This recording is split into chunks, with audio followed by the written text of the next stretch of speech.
எல்லாருக்கும் வணக்கம். இன்னைக்கு டெட்டு பேப்பர் 2 மேத்தமெட்டிக்கல் சயின்ஸு ரொம்ப சிறப்பாக இருந்தது.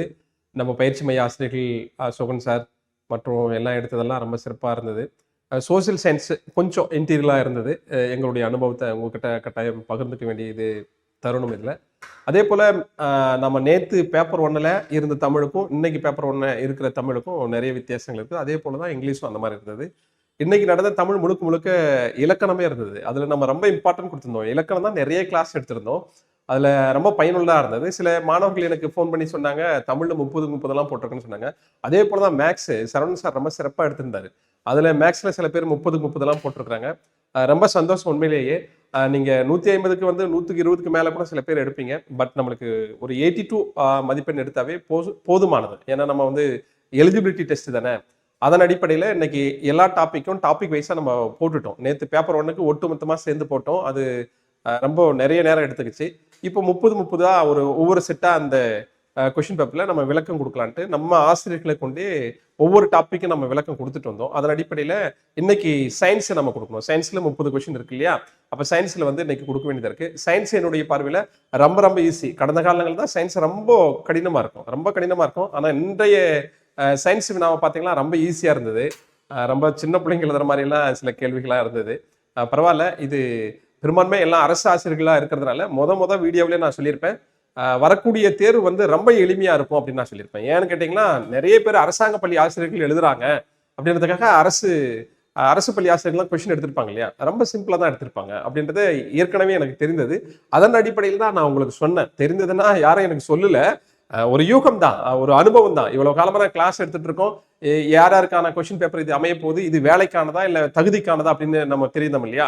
அதுக்கு முன்ன இருந்த டெட்டு பகுதியெல்லாம் நீங்க பாத்தீங்கன்னா வேலைக்கானது, அதை பாஸ் பண்ணாவே வேலை அப்படின்றப்ப கடினமா தான் இருக்கும். இது ஜஸ்ட் குவாலிஃபிகேஷன் தானே, அதனால அதுக்கு தகுந்த மாதிரி தான் உங்களுக்கு இருந்தது. எனவே இன்றைய தேர்வு ரொம்ப எளிமையாக இருந்தது. அதுல இன்றைக்கான நம்ம அந்த சயின்ஸ் பிரிவு பகுதியை நம்ம பார்க்கலாம். எப்பொழுதுமே நான் அந்த என்ன சொல்லியிருந்தேன் அப்படின்னு பார்த்தீங்கன்னா, எலிமினேஷன் மெத்தட்ல தான் கொஸ்டின் அப்ரோச் பண்ணணும்னு சொல்லியிருந்தேன். அந்த மாதிரி அப்ரோச் பண்ணியிருந்தீங்கன்னா நிறைய கொஸ்டினுக்கு வந்து ஆன்சர் கிடைச்சிருக்கும் நிச்சயமா. இன்னைக்கு வாங்க நம்ம பார்க்கலாம் சயின்ஸ் சம்பந்தமானது. நீங்க மேக்ஸ் சொல்லியிருப்பாங்க.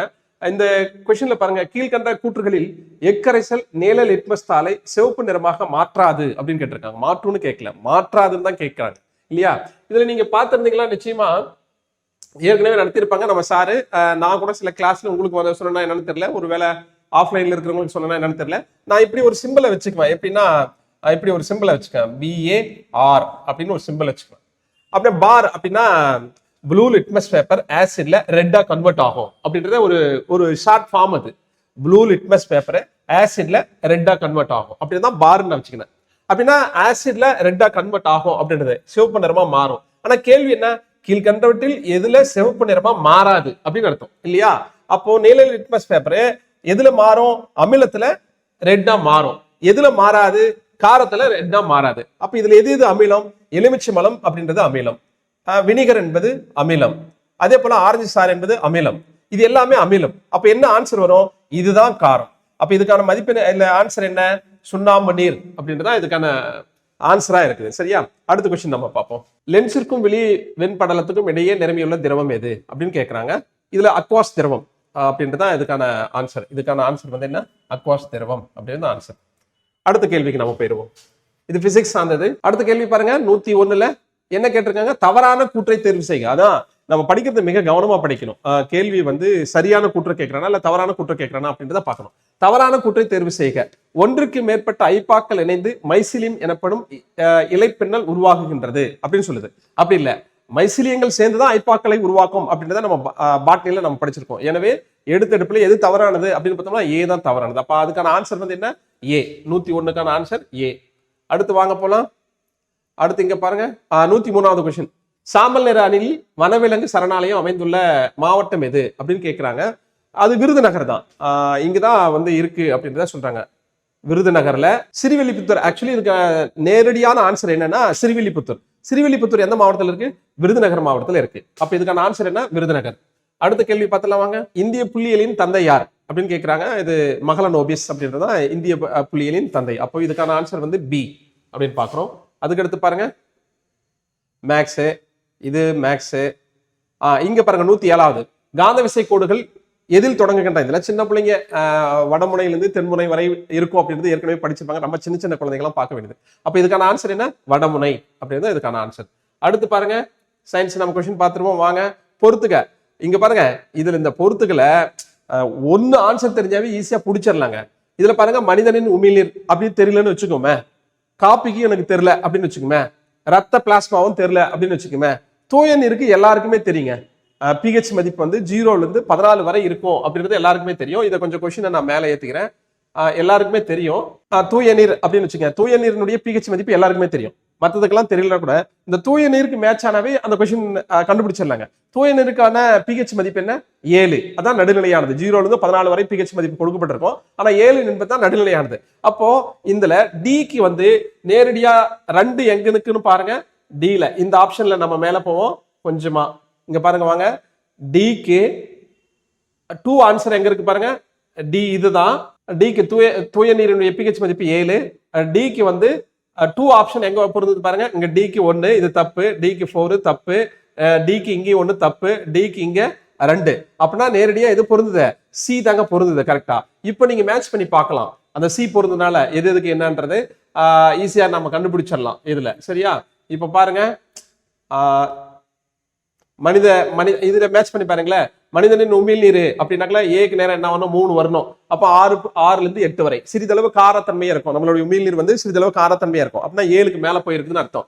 அடுத்து வந்து காப்பி வந்து பாருங்க, பி 1 ஆன்சர். அப்புறம் 5.1 அதை வச்சு நான் பார்த்து ஈஸியா கண்டுபிடிச்சிடலாங்க.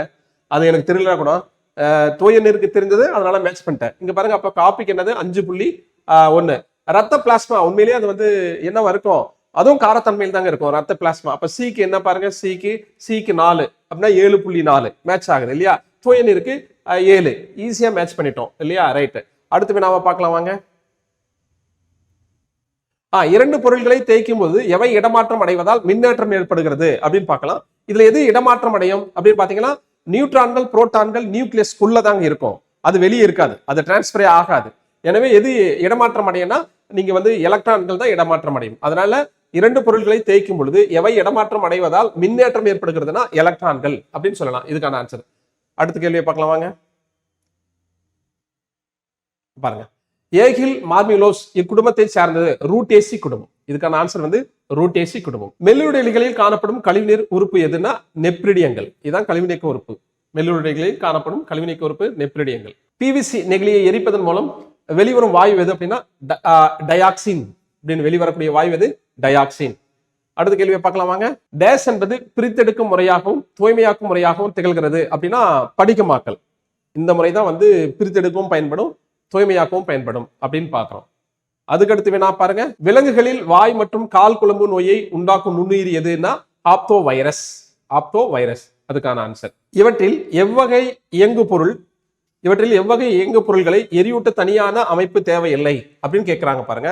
இது கிரையோஜெனிக் இயங்கு பொருள்களா தேவையில்லை அப்படின்னு இதுக்கு ஆன்சர். அப்ப இதுக்கான ஆன்சர் வந்து சி. நரம்பு மண்டலம் மற்றும் நாளமில்லா சுரப்பி தொகுப்பை இணைப்பது எதுனா ஐப்போதலாமஸ். பி ஆன்சர் அதுக்கு. அடுத்து பாருங்க, இந்த மேட்ச் த ஃபாலோவிங்ல அந்த நீருக்கு சொன்னோம்ல, அதே போலதான் இதுல 1 மேட்ச் ஆனா ஈஸியா கண்டுபிடிச்சிடலாங்க. எனக்கு எதுவுமே தெரியல, ஆனா எனக்கு நிறைய எக்ஸாம்ல நான் படிச்சது என்னது? தற்கொலை பைகள் அப்படின்னு படிச்சிருப்போம். எதை தற்கொலை பைகள்னு படிச்சிருப்போம்? லைசோசம் தற்கொலை பைகள்னு படிச்சிருப்போம். அப்ப லைசோசைமுக்கு தற்கொலை பைகள் எங்க இருக்கு? அப்ப டிக்கு வந்து தற்கொலை பை எது? 2. அப்ப டிக்கு வந்து 2 எது பொருந்தது பாருங்க. டிக்கு பாருங்க ஃபர்ஸ்ட்லயே 2 பொருந்தது. அப்படியே செக் பண்ணி பாக்குறோம் வேற ஏதாவது பொருந்துதானே. டிக்கு 1 இது வராது. அடுத்து வந்து டிக்கு 3 இதுவும் வராது. அடுத்து டிக்கு 4 இதுவும் வராது. அப்ப எது பொருந்தது? இங்க பாருங்க, லைசோசைம்னா தற்கொலை பைகள் அப்படின்னா டிக்கு 2 எது பொருந்ததுன்னா 1 ஏ தான் பொருந்தது. அப்ப ஏவை வச்சு பார்த்தோம்னா ஈஸியா கண்டுபிடிச்சிடலாம். அப்படின்னா இங்க பாருங்க, ஏ என்னது? மைட்ரோகாண்ட்ரியா. அப்படின்னா என்ன? 4. மைட்ரோகாண்ட்ரியா எதுக்கு பயன்படுது? சுவாசத்திற்கு பயன்படுது. பி பாருங்க, பசுங்கணிகம் எதுக்கு? ஒளிச்சேர்க்கைக்கு பயன்படுது. கோல்கை உடலம் C1 அப்படின்னா சுரத்தலுக்கு பயன்படுது. லைசோசைம் எது? தற்கொலை பைக்கு பயன்படுகிறது அப்படின்னு தெரியும். இது ஈஸியா கண்டுபிடிச்சிடலாம். இந்த இவ்வளவு எளிமையான கொஸ்டின்ஸ் இதெல்லாம். அதே போல கீழ்கண்டவற்றில் பசுந்தாள் உரமாக பயன்படுவது எது? கீழ்கண்டவற்றுள் பசுந்தாள் உரமாக விவசாயிகள் வந்து வளர்த்தி அதை வந்து உரமா பயன்படுத்துவாங்க. அது எதுனா குரோட்டாலேரியா ஜென்சியா. இதெல்லாம் பாக்டீரியாக்கள். ரைசோபியம், அசோஸ்பைரிலம், அஸ்டோபாக்டர், இதெல்லாம் பாக்டீரியா. இதுதான் தாவரம். இதுதான் நமக்கு வந்து அதாவது நெல் பயிரிடுறோம்னு வச்சுங்களேன், அதுக்கு முன்னே வளர்த்தி அதுக்கப்புறம் அது உரமா பயன்படுத்துவாங்க. அதனால கீழ்கண்டவற்றில் பசுந்தாள் உரமாக பயன்படுதுன்னா புரோட்டாலேரியா ஜான்சி அப்படின்றதான் இதுக்கான ஆன்சர். அடுத்து பாருங்க, உடலில் கால்சியம் அளவு குறைவனால் ஏற்படுவது எது? கால்சியம் அளவு குறைவனால் சில பேர் வந்து தசை செயலிழப்பு அப்படின்லாம் சொல்லியிருக்கிறாங்க. ஆன்சர் அது கிடையாது. அதாவது கால்சியம் சத்து குறைவால தசை சுருங்கும், ஆனா செயலிழப்பு ஏற்படாது. ஆனா இதுக்கு நேரடியான ஆன்சர் என்னன்னா, உடலில் கால்சியம் அளவு குறைவனால் ஏற்படுவது டெட்டனி அப்படின்ற ஒரு நோய் தான் ஏற்படும். அப்ப இதுக்கான ஆன்சர் டெட்டனி அப்படின்னு சொல்லலாம். அடுத்து டிடிடி. அந்த டிடிடி கடைசி நாள் கிளாஸ்ல நான் இங்க இருக்கிறவங்களுக்கு தான் சொன்னேன். டைக்ளோரோ டைஃபனைல் ட்ரைக்ளோரோ ஈத்தேன் அப்படின்ற ஆன்சர் சொன்னேன். இது ஒரு வகையான பூச்சிக்கொல்லி மருந்து. இது எங்க இருக்கு? இங்க பாருங்க, டைக்ளோரோ டைஃபனைல் ட்ரைக்ளோரோ ஈத்தேன், டில ஆன்சர் இருக்கு. அப்ப இதுக்கான ஆன்சர் டிடிடிக்கு என்னது? 29க்கு டி ஆன்சர். அடுத்து, மனித உடலில் 4வதாக அதிக அளவில் காணப்படும் தனிமம் எது அப்படின்னா, மேக்சிமம் இருக்கிறது நம்ம உடம்புல அதிக அளவில் இருக்கக்கூடியது தெரியுங்களா? ஆக்சிஜன் இருக்கும், ஹைட்ரஜன் இருக்கும், அப்புறம் கார்பன் இருக்கும். இது 3 அதிக அளவில் இருக்கும் இல்லையா? அதுக்கு அடுத்தபடியா இருக்கிறது புரதம் இல்லையா? புரதத்துல எது மெயினா இருக்கு? நைட்ரஜன். அப்ப நைட்ரஜன் தான் அதுக்கு அடுத்தபடியாக 4வதாக இருக்கக்கூடிய தனிமம் புரதம். புரதம்னா நைட்ரஜன் அப்படின்னு அர்த்தம். இதுக்கான ஆன்சர் அப்ப நைட்ரஜன். இங்க பாருங்க, நவீன தனிவரிசை அட்டவணை எல்லா தனிமங்களும் டேஸ் அதிகரிக்கும் அடிப்படையில் அமைக்கப்பட்டுள்ளது. எல்லா தனிமமே அணு எண்களின் ஏறு வரிசையில் அமைக்கப்பட்டுள்ளது அப்படின்னு தெரியும். எனவே அணு எண் இதுக்கான ஆன்சர் அணு எண். இங்க வாங்க, காற்று நுண்ணுரைகள் டேஸ், காற்று நுண்ணுரைகள் அகலப்படுத்துதல் டேஸ் எனப்படுகிறது. எம்பசீமா அப்படின்னா எம்பசீமா அப்படின்னு அர்த்தம். அடுத்து, சோபரின் என்ற பொருளாலான தடித்த காஸ்பேரியன் பட்டை உள்ள அகத்தோல் காணப்படுவது எது அப்படின்னா, ஒருவித்தலை தாவர வேர் மற்றும் இருவித்தலை தாவர வேர்ல தான் இது காணப்படும். அடுத்த ஆன்சர் வாங்க கண்டுபிடிச்சிருவோம். பூசணையில் அயல் மருந்த சேர்க்கை எவற்றின் உதவியால் நடைபெறுகிறது? பூச்சிகள் உதவியால் நடைபெறுகிறது பூசணையில. குறுக்கலைகள் இதில் மட்டுமே உருவாகும். குறுக்கலைகள் இதில் மட்டுமே உருவாகும். சில பேர் வந்து திடப்பொருள்களில் மட்டும் சொல்லுவாங்க. இல்ல, திடப்பொருள் மற்றும் திரவ பொருள்கள்ல குறுக்கலைகள் உருவாகும். அப்ப 138க்கான ஆன்சர் வந்து ஏ ஆன்சர். அடுத்து பாருங்க, இங்க பாருங்க, வினிகர். வினிகர் அப்படின்னாக்கா அசிட்டிக் அமிலம். அசிட்டிக் அமிலம் தான் வினிகர். வினிகர் சேர்மத்தில் காணப்படும் ஆக்க கூறுகளாக உள்ள தனிமங்கள் எது அப்படின்னு கேட்கிறாங்க. இப்போ அசிட்டிக் அமிலத்துக்கு ஃபார்முலா என்ன? CH3 COOH. இதான் அசிட்டிக் அமிலம். இதான் வினிகர் அப்படின்னு சொல்லுவாங்க. சரியா? புளிக்காடின்னு சொல்லுவாங்க, வினிகர்னு சொல்லுவாங்க. இந்த சிக்கன் ரைஸ், ஃப்ரைட் ரைஸ்ல எல்லாம் ஒரு தண்ணி மாதிரி கொஞ்சம் கொட்டுவாங்கல்ல புளிப்பு டேஸ்ட்டுக்காக, அதான் வினிகர் அப்படின்னு சொல்லுவாங்க. அப்ப இந்த வினிகர்ல என்னென்ன இருக்கு? CH3 COOH. அப்ப இதுல என்னென்ன எலமெண்ட் இருக்கு? தனிமங்கள் இருக்கு. கார்பன் இருக்கு, ஹைட்ரஜன் இருக்கு, ஆக்சிஜன் இருக்கு. இதுல என்ன கேள்வி கேட்கறாங்க? வினிகர் சேர்மத்தில் காணப்படும் ஆக்கக்கூறுகளாக உள்ள தனிமங்கள் எது? அப்போ கார்பன் இருக்கணும், ஹைட்ரஜன் இருக்கணும், ஆக்சிஜன் இருக்கணும். இதுல எங்க இருக்கு பாருங்க, கார்பன் நைட்ரஜன் ஆக்சிஜன். நைட்ரஜன் இல்ல அப்படின்னா இந்த கொஸ்டின் வராது. Carbon hydrogen sulphur. சல்பர் இல்ல அப்படின்னா இந்த கொஸ்டின் வராது. Carbon hydrogen oxygen. Carbon hydrogen oxygen. அடுத்து நான் பாக்குறேன் கார்பன் ஹைட்ரஜன் நைட்ரஜன். அப்போ இந்த கொஸ்டினும் வராது. அப்ப எது இருக்கும்? Carbon hydrogen oxygen. அப்ப சி தான் இதுக்கான ஆன்சர். எதுக்கு? வினிகர்ல உள்ள கூறுகள் அப்படின்னு பாக்குறோம். அடுத்து வாங்க, ஒரு பொருள் மிதத்தல் தொடர்பான பாருங்க, ஒரு பொருள் மிதத்தல் தொடர்பானதில் எது சரியான கூற்று அல்ல அப்படின்னு கேட்கிறாங்க. இதுக்கான ஆன்சர் ஏ தான். ஒரு பொருளானது குறைந்த பருமன் மற்றும் அதிக அடர்த்தியை கொண்டிருக்கும் அப்படின்னு சொல்றாங்க. இது தவறான கூற்று. அடுத்த கொஸ்டின் வாங்க பாத்துருவோம். ஆமா, இது ரொம்ப கொஸ்டின். இதை பார்த்தா எலிமினேஷன் ஈஸியா கண்டுபிடிச்சிடலாங்க. 150வது கொஸ்டின் பாருங்க, மஞ்ச காமாலை பரவும் விதம். மஞ்ச காமாலை நேரடியாக தொடுதல் மற்றும் கை குலுக்குதல் மூலமா பரவுச்சுன்னா நிறைய பேருக்கு பரவிடும். ஒரு வீட்டுல மஞ்ச காமாலை இருக்குன்னா அவங்கள வந்து நம்ம உபசரிக்கிறோம், அவங்களோட பழகிறோம், கை குலுக்கல் பண்றோம். அதனால இதன் மூலமா வரவே வராது. அது ஈஸியா கண்டுபிடிச்சிடலாம். அதுக்கடுத்து பாருங்க, நாய் கடித்தல். நாய் கடித்தல் மூலமா வரக்கூடியது ரேபிஸ் அப்படின்ற ஒரு வைரஸ் நோய். அதுக்கடுத்து பாருங்க, பாதிக்கப்பட்டவரின் ஆடைகளை உடுத்துதல். பாதிக்கப்பட்டவரின் ஆடைகளை உடுத்துதல். முதல்ல மஞ்ச காமாலை எதிர் பாதிக்கும்? உள்ள வந்து கல்லீரல் பாதிச்சாதான் நமக்கு மஞ்ச காமாலை வரும். இப்ப ஆடையை உடுத்துனா நம்மளுக்கு மஞ்ச காமாலை வருமானா? இதுவும் வராது. அப்படின்னா என்னது? மாசடைந்த நீர் மற்றும் ரத்த பரிமாற்றம் மூலமா தான் நமக்கு கிடைக்கும். அப்ப இதுக்கான ஆன்சர் 150க்கான ஆன்சர் என்னது? மாசடைந்த நீர் மற்றும் ரத்த பரிமாற்றம். இது போன்ற ரொம்ப 30 கேள்விகளுக்கு நம்ம பார்த்து முடிச்சோம்னா ரொம்ப சிம்பிள். இன்னைக்கு கொடுத்துருக்கிறதுல நிச்சயமா கொடுத்துருக்கிற இந்த 30ல 30க்கு 30மே எடுக்கலாம். அவ்வளவு ரொம்ப சிம்பிளா இருந்துச்சு. என்னை பொறுத்தளவுக்கு இந்த பாட்னில ஒரு சிலதுக்கு தான் நீங்க தெரியாம இருந்திருக்கிறதுக்கான வாய்ப்புகள் இருக்கு. மீதியெல்லாம் எடுத்துக்கலாம். அப்போ அதிகபட்சமா நீங்க எவ்வளவு எடுக்கலாம் அப்படின்னா 30க்கு 30 எடுக்கலாம். அதை விட இன்னும் ஒரு 2 கொஸ்டின் குறைஞ்சா எடுக்கணும் அப்படின்னீங்களா நீங்க 28 கொஸ்டின் எடுத்தீங்களா உண்மையிலே பெட்டர். அந்த அளவுக்கு ரொம்ப ஈஸியா இருந்தது நம்ம சயின்ஸ் பகுதி. எனவே இந்த முறை எழுதுனவங்க எல்லாமே நம்ம காஞ்சி டிஎன்பிசி பயிற்சி மையத்தில் படித்த ஒரு 700க்கு மேற்பட்ட மாணவர்கள்ல நிச்சயமா 700க்கு மேல எல்லாருமே பாஸ் பண்ணிடுவாங்க. ஒரு சிலர் வந்து ஏன்னா அட்மிஷன் போட்டு வராம இருந்தாங்க பாத்தீங்களா, கிளாஸ் கவனிக்கல, சில பேர் ஸ்கூலுக்கு போயிட்டு எனக்கு நேரமே இல்லைன்னு சொன்னாங்க, அவங்க எல்லாம் பாஸ் பண்ணிருக்க முடியாது. மேக்சிமம் எல்லாருமே பாஸ் பண்ணிடுவாங்க. இன்னைக்கெல்லாம் ரொம்ப சந்தோஷமா ரொம்ப ஹாப்பியா எனக்கு ஃபோன் பண்ணி, சார் நான் வந்து இப்போ 26 சயின்ஸ்ல போட்டிருக்கேன் சார், மேக்ஸ்ல 30 போட்டிருக்கேன், தமிழ்ல 30 போட்டிருக்கேன் அப்படின்னு ரொம்ப சந்தோஷமா சொன்னாங்க. பேப்பர் 1ல கடைசி நாள்னால நான் எடுத்த நிறைய இது வந்திருந்தது. அதே போல சயின்ஸ்ல நிறைய விஷயங்கள் நம்ம சார் சொன்னதெல்லாம் வந்தது. மேக்ஸ் நம்ம சரவணன் சாரை சொல்லிக்க வேணாம், என்ன சொன்னாரோ மேக்ஸிமம் வந்தது. அதே போல தமிழ் நம்ம ராஜசேகர் சார் என்ன நடத்துனாரோ அது ரொம்ப ஆழமா இன்னைக்கு வந்து நம்மளுக்கு பயனுள்ளதா இருந்தது. அவருடைய வகுப்பு முழுக்க இலக்கண வகுப்பு ரொம்ப பயனுள்ளதா இருந்தது. நிறைய பேர் 30 எல்லாம் போட்டிருக்கீங்க. ரொம்ப உங்களுக்கு தான் நாங்கள் வாழ்த்துக்கள் சொல்லணும். நிச்சயமாக இந்த தேர்வில் எல்லாருமே வெற்றி அடைவீங்க அப்படின்னு சொல்லி இந்த காஞ்சி பயிற்சி மையத்தின் சார்பில் உங்களை வாழ்த்துறேன். அதுக்கு அடுத்தபடியான பேட்ச் நம்ம எப்போ ஆரம்பிக்கிறோம் அப்படின்னா, ஸ்பெஷல் டெஸ்ட் தான் வரப்போகுது. யாருக்காகனா அரசு பள்ளியில் ஆசிரியராக ஒர்க் பண்ணுற டீச்சர்ஸுக்கு தான் ஸ்பெஷல் டெஸ்ட், சிறப்பு தேர்வு, ஆசிரியர் தகுதி தேர்வு வரப்போகுது. அவங்களுக்காக இந்த மாதம் வரக்கூடிய 22ஆம் தேதி நம்ம ஆரம்பிக்கிறோம். அதுக்கான நேரம் என்ன அப்படின்னு பார்த்தீங்கன்னா, மாலை 6 மணிலிருந்து 8 மணி வரை தினமும் 2 மணி நேரம் மட்டும் தான் எடுக்க போறோம். அதுக்கடுத்து இந்த பேப்பர் 1 எழுதிருக்கீங்க இல்லையா, அதுக்கடுத்து உங்களுக்கு நியமன தேர்வு இருக்கு. அந்த நியமன தேர்வுக்கான வகுப்புகள் எப்போ ஆரம்பிக்கிறோம் அப்படின்னா, டிசம்பர் 1ஆம் தேதி நியமன தேர்வுக்கான வகுப்புகள் ஆரம்பிக்கிறோம். இதுக்கான விவரங்களை மேலும் நிறைய நீங்க கேட்டு தெரிஞ்சுக்கணும் அப்படின்னா 2 நம்பர்ல நீங்க கான்டாக்ட் பண்ணிக்கலாம்.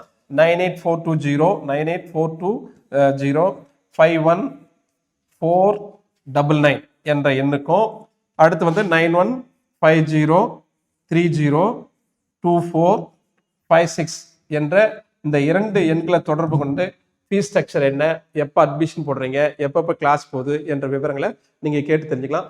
தமிழகம் முழுவதும் உள்ள உங்களுடைய உறவுகளுக்கு நீங்கள் சொல்லுங்கள், சொந்தங்களுக்கு சொல்லுங்கள், உங்கள் நண்பர்களுக்கு சொல்லுங்கள். அனைவருக்குமே இந்த கிருஷ்ணகிரியில் இயங்கி வர காஞ்சி டிஎன்பிசி பயிற்சி மையத்தை பற்றி எடுத்து சொல்லுங்கள். நல்ல திறம்பட ஆசிரியர்கள் இங்கே எடுக்கிறாங்க, நிறைய பேத்துக்கு வெளியே வரல. அதனால் உங்கள் வழியாக நீங்கள் கற்றுக்கொண்டதை உங்களுடைய நண்பர்களுக்கு சொல்லி நம்ம காஞ்சி பயிற்சி மையத்தினுடைய பேனரை நீங்கள் மற்றவங்களுக்கு சொல்லி அறிமுகப்படுத்துங்க. நம்ம மாணவர்கள் நிறைய பேர் இங்கே படித்து பயனடையட்டும் என்று கேட்டு, அதுக்கடுத்து இந்த 2 நம்பர்களையும் மீண்டும் தொடர்பு கொண்டு நம்ம பயிற்சி வகுப்புகள் எப்போ ஆரம்பிக்குதுன்றதை கேட்டு தெரிஞ்சுங்க. மீண்டும் ஒரு முறை சொல்கிறோம், நம்ம காஞ்சி டிஎன்பிசி பயிற்சி மையத்தில் படித்த 700க்கும் மேற்பட்ட மாணவர்கள் நிச்சயமாக தேர்வில் வெற்றி பெறுவார்கள். வெற்றி பெற்றுட்டு அனைவருமே நேரில் வந்து சந்தித்து மிகப்பெரிய ஒரு வெற்றி விழா வைக்க போகிறோம். இன்னைக்கு தமிழகம் முழுவதும் மிகப்பெரிய ஒரு நல்ல ஒரு எதிர்பார்ப்பை காஞ்சி டிஎன்பிசி பயிற்சி மையத்து மேலே இருந்த எதிர்பார்ப்பு நிச்சயமாக நிறைவேறும் என்று கூறி உங்கள் அனைவருக்கும் வாழ்த்துக்களை கூறி விடைபெறுகிறேன். நன்றி, வணக்கம்.